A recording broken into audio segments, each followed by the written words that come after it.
warahmatullahi wabarakatuh. Terima kasih sudah klik video ini. Dan di video kali ini aku tidak sendirian. Di sini aku ditemani oleh salah satu pembina. Ya, kita udah berpartner beberapa bulan ya Kak. Dan untuk adik-adik yang baru pertama kali ketemu dan juga biar bisa menyapa di jalan, mungkin kalau ketemu ya Kak. Terlebih dahulu mungkin untuk kakak di sebelah bisa perkenalkan dulu. Oke, halo adik-adik semua, perkenalkan saya Pipit Adifasari, dipanggilnya Kak Pipit, menjadi salah satu pembina bersama Kak Ika. Oke, aktivitas kakak saat ini yaitu seorang mahasiswa di Universitas Negeri Yogyakarta. Itu saja Kak Ika. Oke, dan Kak Pipit ini juga aktif di Racana ya, di Racana kampusnya. Dan jadi sudah tidak diragukan lagi mungkin kemampuan kepramukaannya. Oke, nah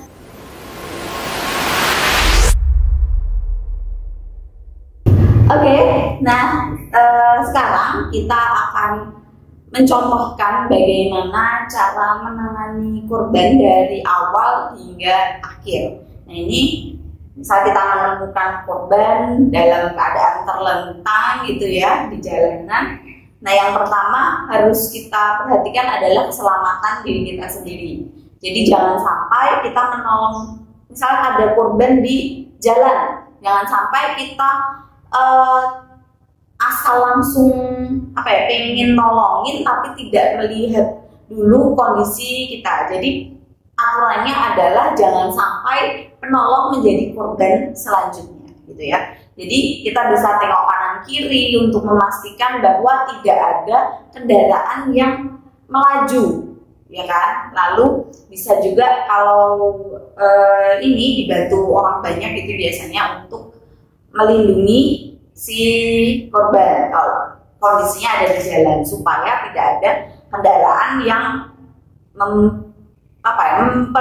menambah buruk kondisi korban, dan kitanya juga harus safe. Kita nggak yang terus misalnya buru-buru gitu, malah kita tidak memperhatikan lingkungan atau kondisi sekitar. Oke, kalau semuanya sudah cukup aman nih untuk korban dan juga untuk penolong, yang pertama kita lakukan adalah mengecek kondisi kesadaran dari korban ya. Jadi kita bisa lihat korban ini adalah keadaan yang sadar atau tidak sadar. Terus kan tadi kita lihat kesadaran dari korban itu ada 4 kesadaran. Yang pertama yaitu dia sadar atau dia sadarnya tingkatnya itu benar-benar sadar. Yang kedua itu sadarnya sadar suara, berarti dia bisa mendengarkan suara. Jadi kita bisa panggil namanya atau kita bisa beri instruksi ya, mungkin kalau sakit di sini anggu atau gimana gitu kan. Berarti si korban nanti dia akan memberikan respon entah kedipan mata ataupun gerakan tangan gitu kalau respon suara. Terus yang ketiga itu respon nyeri. Nyeri berarti si korban itu akan merasakan nyeri. Berarti kan suara tadi dia tidak memberikan respon. Terus si korban kita tes nyerinya. Nah, karena nanti takutnya di korban bagian tangan Anda patah tulangnya, kita tingkat kesadarannya kita bisa mencubit bagian lengannya, yaitu dengan cara seperti ini, cubit seperti ini. Nah, itu bisa kalau si korban nanti merasakan nyeri, berarti korban akan merasakan sakit pada bagian yang kita cubit tadi. Dan juga kalau misalnya, dan yang terakhir tadi ya lanjut itu, korban tidak sadar gitu kan. Nah kalau misalnya korban tidak sadar ya, yang perlu kita lakukan adalah menyadarkan si korban dengan bau-bauan yang nggak terus bau kaos kaki juga ya Kak. Biasanya kan bercandanya seperti itu ya, tapi tidak, kita bisa pakai minyak kayu putih, perminyak-minyakan itu, balsem-balsem itu untuk membangunkan si korban. Nah yang kedua, kalau dia mungkin dengan sadar awas suara ataupun bisa merespon rasa nyeri, nah itu kita raba dulu di seluruh anggota badan. Kalau lukanya kelihatan nih, misal perdarahan itu kan kelihatan ya, nggak usah kita raba, dia udah kelihatan. Tapi meraba si korban ini dimaksudkan untuk mendeteksi adanya luka yang lain, luka yang tertutup gitu. Jadi kita bisa pegang dari ujung kepalanya, kita raba-raba. Ini kalau korbannya perempuan, dia yang harus meraba itu perempuan. Kalau tidak bisa, ya nggak ada di situ. Tapi ya konteksnya adalah menolong. Tapi harus izin dari. Iya betul. Yang pertama tadi, ya merupakan. Berarti yang pertama tadi, ketika kita sudah melihat lingkungan, berarti kita harus izin dulu. Apabila korban sudah statusnya dia itu sadar, berarti kita bisa perkenalan diri dulu dari mana, lalu bisa minta izin ke korban untuk membantu menangani.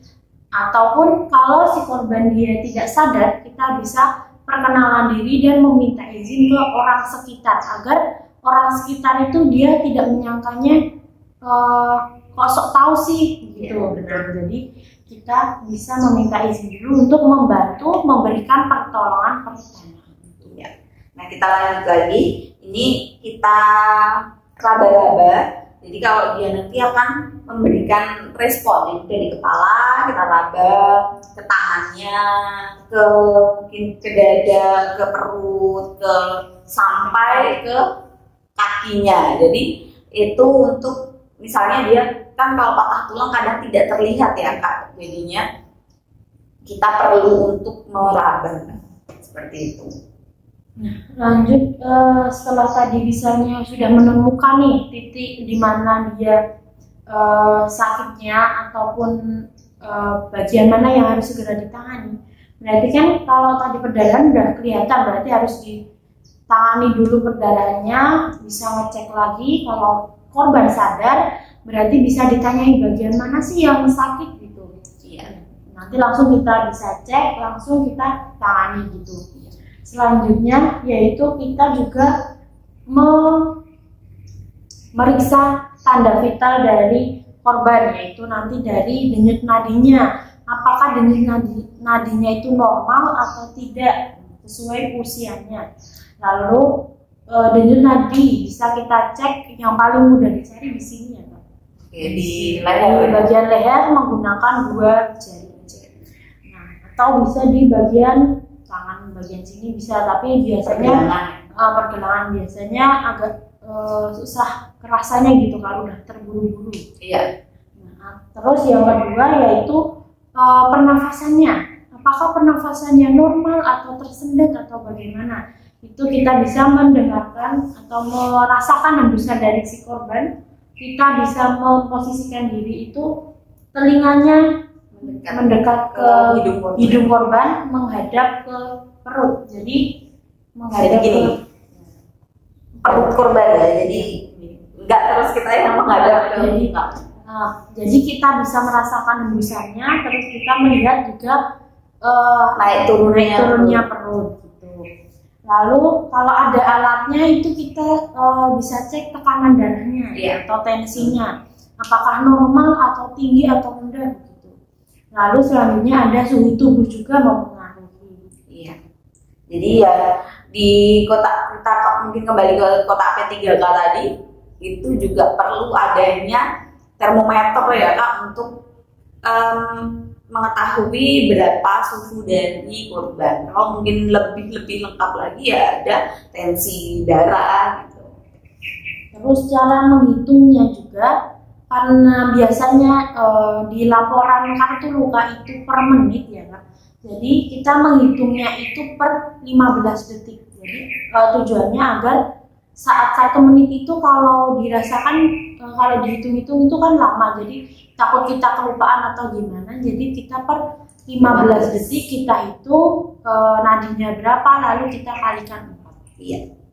Jadi supaya kalau dalam kondisi terburu-buru kan, wah tadi berapa ya, lupa hitung lagi, keburu korbannya nggak tertolong nih kalau nunggu kayak gitu kan. Jadi per 15 detik Oke. Tadi untuk penanganan luka patah tulang, nah itu misal kondisi kayak gini ya dia tetap harus stay begini, enggak yang terus diangkat, dipindah-pindahkan, enggak. Jadi untuk memasukkan mitelanya tadi pakai bidai ini disisipkan di situ. Itu untuk kondisi mengecek kondisi korban dari awal sebelum ke penanganan gitu kan. Terus kalau sudah tahu lukanya ada di mana saja, baru kita tangani si korban. Dan untuk pengangkatan dan pengangkutan korban menggunakan drag bar sudah ada di video yang lain, jadi kalian bisa cek lagi untuk pengangkutan dan juga pengangkatan si korban. Oke. Karena tadi kita kan statusnya itu pertolongan pertama, berarti kita perlu merujuk nih si korban itu harus dibawa kemana untuk memberikan penanganan medis yang lebih lanjut lagi oleh yang si dokter yang lebih paham lebih ahli gitu. Iya. Jadi fungsinya pertolongan pertama pada gawat darurat itu kan misal kondisi kedaruratan, kecelakaan di jalan. Nah, itu fungsinya adalah sambil menunggu ambulan datang, ini korban bisa kita tangani supaya ketika nanti ambulan datang atau dibawa ke rumah sakit dia tidak semakin bertambah parah. Tapi jangan sekali-sekali kalau misalnya kalian tidak terlalu paham tentang penanganan korban, ya kalian mending tidak perlu untuk menolong. Jadi jangan jadi sok pahlawan gitu ya, karena itu kaitannya dengan nyawa seseorang gitu. Jadi ya udah, kalau memang kita nggak bisa, kita nggak tahu ilmunya, ya sudah kita pasrahkan aja. Jangan terus sok aku pengen nolongin tapi ternyata apa yang kita berikan pertolongannya malah berimbas ke korban lebih parah. Jadi nanti itu juga akan kita kena ya kan. Jadi kita kalau korbannya amit-amit meninggal dunia kan juga kita yang kena gitu sebagai penolong yang amatir gitu kan. Nah, itu